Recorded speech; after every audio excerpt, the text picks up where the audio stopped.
Greetings. One thing that I've attempted to convey over the years is that when we're discussing what Jews believe, there can be a dramatic difference between a popular stereotype of Judaism and what actually exists within the diverse Jewish spectrum. Now, some of that was seen in my old video on Jacob Immanuel Schochet, and a bit more might be seen both in this video and forthcoming videos, God willing. In this video, I want to very briefly note a sort of parallel to transubstantiation that exists within Hasidic Judaism. Now, of course, what will be shown here in this video won't be identical to the Catholic belief in transubstantiation. There will be differences, but there will be parallels as well. There's going to be an obvious parallel, I think. So we're going to look at two clips in this video, and both clips will be of Rabbi Yossi Paltiel, who's a member of the Chabad Lubavitch sect within the Hasidic spectrum. And in this first clip, which will run for about 1 minute and 45 seconds, he's going to use a number of non-English terms, some of which are worth noting and highlighting and elucidating. So, for example, you'll hear him say kelim, right? And that's the Hebrew word that's now pronounced kelim, which means vessels or instruments. You'll hear him say atzilus. That's a Loshen Kodesh pronunciation of a word that is pronounced atzilut in modern Israeli Hebrew. It means emanation, but it's also used to refer to a realm which Kabbalah proposes, a realm above the created realm in which divine light emanates forth from God. So when he uses the phrase kelim of atzilus, he's referring to vessels which encompass and contain those emanations of divine light. And when he says elokus, that's a word which is pronounced Elohut in modern Israeli Hebrew, and it means divinity.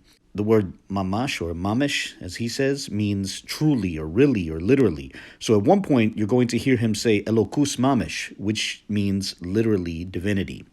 And he also uses the Yiddish term Getlichkeit, which means divinity or godhood.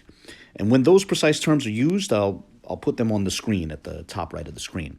So as you watch this clip, note how this Orthodox Jewish rabbi says that it's possible for a tzaddik, a truly righteous person, to touch a physical object and transform it into a vessel of divine emanation. And he says it's literally divinity.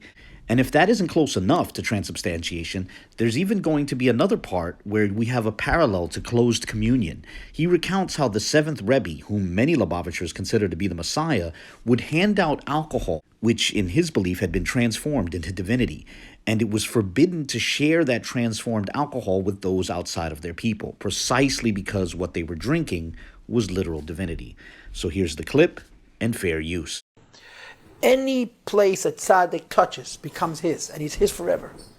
The sichas of the Rebbe, that the Rebbe gave out, the Lekut sichas Nissen, that came out of Shin Mem Vov, I think, where the Rebbe compared the chair and the table and the pen and the pencil of a Rebbe to Kelim of Atzilus. It's a Lekus. It's not, what would you call it? Tashmishe Kedusha or Machshire Mitzvah. It's a Lekus Mamish. The Kelim of a Rebbe are Lekus. A Rebbe touches something, the Rebbe is left there.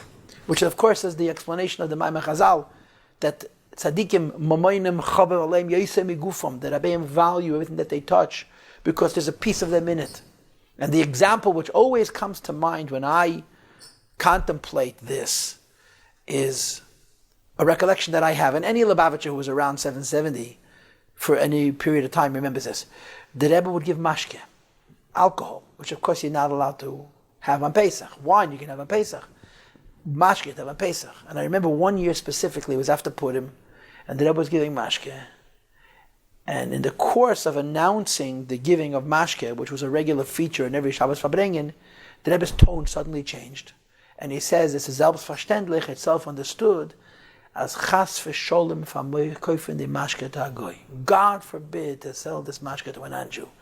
And the earnestness, the holy seriousness with which the Rebbe uttered those words vibrated through the room. You could feel the intensity of it. It was very softly spoken, but very powerfully said. God forbid that this mashke by God. This is Elkus, this is Getlachkeit. And the Rebbe says, my mashke you don't sell, you drink it up. Okay, I think the parallels in that clip were clear enough, but I wanted to show one more clip. As in this one, the same rabbi discusses how, in a mystical sense, when one eats the last meal of Passover, they're literally eating the Messiah. The Messiah is brought down into a physical reality, when one is eating the matzah, which is to say the unleavened bread. So they're consuming unleavened bread and wine, and somehow, mystically, they're literally consuming the Messiah. So here's the clip, which will run for a little less than a minute, and again, fair use. Then the last day of Pesach, even when it's not Shabbos, we eat a third meal, and we wash. So in the Hasidic world, non-Chabad Hasidic world, they call it Baal Shem Tov's meal, Shem Tov Suda. The Rebbe Rashab said in Lubavitch a long time ago, "Das is Mashiach Seudah." This is the meal of Mashiach. And the Rebbe said, when you sit by the last day of Pesach, Mashiach Seudah, and you eat the matzah, and as the Rebbe Rashab added the other custom, and you drink the 4 cups of wine without cases, the Rebbe said you were literally eating Mashiach. You're giving Mashiach an achiza, a physical hold in this world by eating the last meal of Pesach. At the end of the Yomtov, you eat a matzah, and you drink the al-koisis, and you sing a Chassidish nigan, you chazach chassidus, you talk about the Rebbe, you talk about Mashiach. You're bringing Mashiach down into a physical reality by eating the matzah. All right, so let's summarize what we heard here in those 2 clips. In Hasidic Judaism, it is possible for a truly righteous person to touch a mundane physical object and transform it into literal divinity. That literal divinity can be consumed and should not be shared with outsiders. It is possible to bring the Messiah down into a physical reality and literally consume the Messiah while eating unleavened bread and drinking wine during a Paschal feast. Amazing. And I would add that I bet to many observers, these supposedly transformed objects might not seem any different, yet those who believe such would nonetheless argue that just because certain people are unable to perceive that transformation, that does not mean such a transformation therefore did not occur. Very interesting.